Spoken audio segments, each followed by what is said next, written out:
Era la noche del 8 de marzo de 2014, el vuelo MH370 de Malaysia Airlines. Un moderno Boeing 777-200 se preparaba para un viaje de 6 horas desde Kuala Lumpur a Beijing. A bordo, 239 almas confiaban en que este sería un vuelo rutinario. El 777 era considerado una de las máquinas más seguras jamás construidas. A la 1:19 de la mañana, el comandante se despidió de la torre de control de Malasia. Justo antes de pasar al espacio aéreo de Vietnam, buenas noches, Malaysian 370 segundos después, la nave se esfumó. Desapareció del radar civil sin una señal de socorro, sin un aviso de falla, sin un indicio de mal tiempo. Fue el momento en que un avión de 200 toneladas se convirtió en un fantasma, iniciando el misterio más profundo,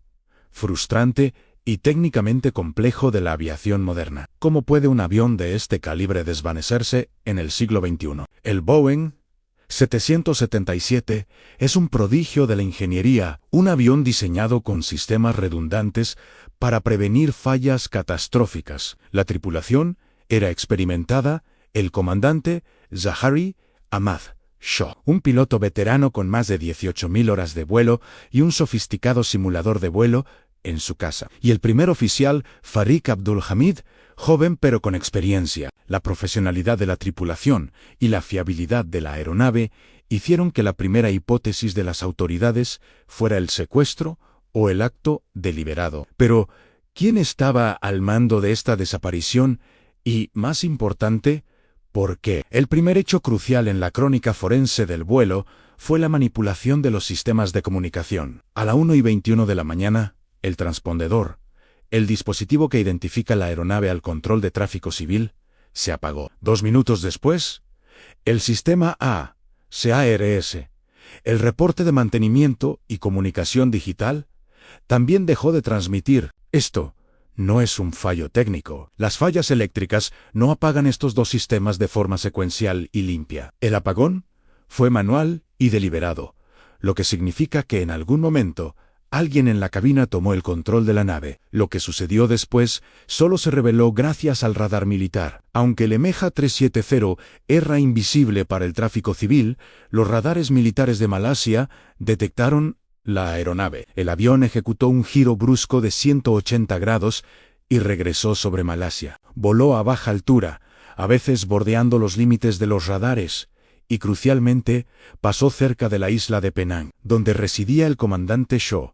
Después de sobrevolar la península de Malasia, la nave se dirigió hacia el sur, sobre el vasto e implacable Océano Índico. Este patrón de vuelo confirmó que la nave estaba bajo control activo, consciente y experto. La pieza de evidencia más extraña y la base de toda la búsqueda futura provino de un lugar inesperado: el sistema satelital del avión, operado por la compañía británica Inmarsat. Aunque los sistemas de comunicación principales estaban apagados, el sistema de red de Inmarsat emitió un ping de conexión horaria a cada hora. Esto era como un apretón de manos entre la aeronave y el satélite, confirmando que la nave aún estaba encendida. Estos pings no contenían datos de posición, pero permitieron a los investigadores calcular la distancia del avión al satélite, situando su posible posición sobre un arco de miles de kilómetros. La aeronave voló en silencio durante 7 horas, hasta que el último ping se emitió a las 8:01, las 9 de la mañana. El análisis matemático de los pings de Inmarsat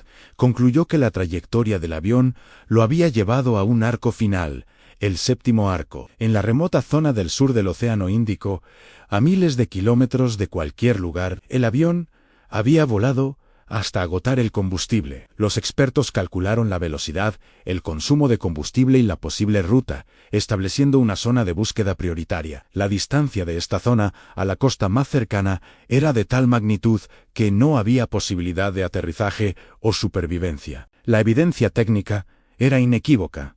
El avión fue redirigido y volado hasta su destrucción. La policía malaya, australiana y el FBI se centraron en la cabina. El único factor humano posible era el piloto o el copiloto. La teoría del suicidio del piloto se fortaleció cuando la investigación forense reveló que el comandante Shah había practicado en su simulador de vuelo casero una ruta casi idéntica, terminando con un amerizaje en el sur del Océano Índico. Esto no es una prueba de culpabilidad, pero es una evidencia circunstancial abrumadora de la intención de volar el avión hasta su límite final. Otra teoría forense para explicar el silencio fue la despresurización de la cabina. Si alguien en la cabina, el piloto, por ejemplo, redujo la presión, la tripulación y los pasajeros habrían sucumbido a la hipoxia, falta de oxígeno en minutos, quedando inconscientes. El avión continuó volando en piloto automático U-Control G-Rombo, hasta que los motores se apagaron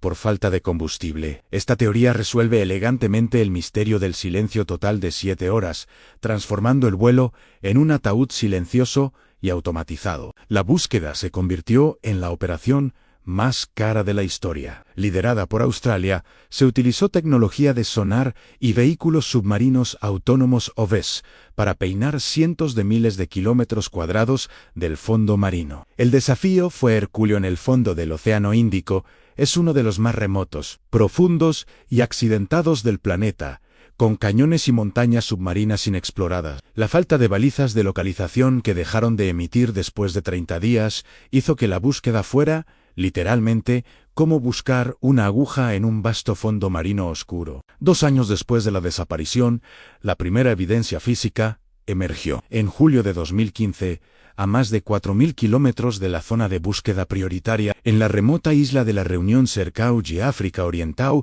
apareció un flaperón parte móvil del Al-A. Posteriormente, otros fragmentos restos de carenado, paneles interiores, aparecieron en las costas de Mozambique, Tanzania y Madagascar. El análisis de las corrientes oceánicas confirmó que estos restos habían flotado miles de kilómetros desde la zona de impacto calculada. El avión se había desintegrado al impactar. Los investigadores forenses en Francia examinaron el flaperón. Si el piloto hubiera intentado un aterrizaje de emergencia en el agua, el flaperón se habría extendido para reducir la velocidad. El análisis de la ruptura y el estado de la pieza confirmaron que el flaperón no estaba en posición de aterrizaje. Estaba retraído o dañado de una manera que sugería que la nave impactó el agua a alta velocidad. Esto fue un hallazgo crucial. El avión no se quedó sin combustible y planeó suavemente. Fue una caída violenta o un impacto a velocidad, favoreciendo la teoría del vuelo fantasma o el control activo hasta el último momento. La evidencia más incriminatoria provino de la crónica forense informática. Los expertos lograron recuperar datos borrados del disco duro del simulador de vuelo del comandante Shaw. Los archivos revelaron que había programado y volado una trayectoria casi idéntica a la ruta del MH370, terminando con un amerizaje en el sur del Océano Índico.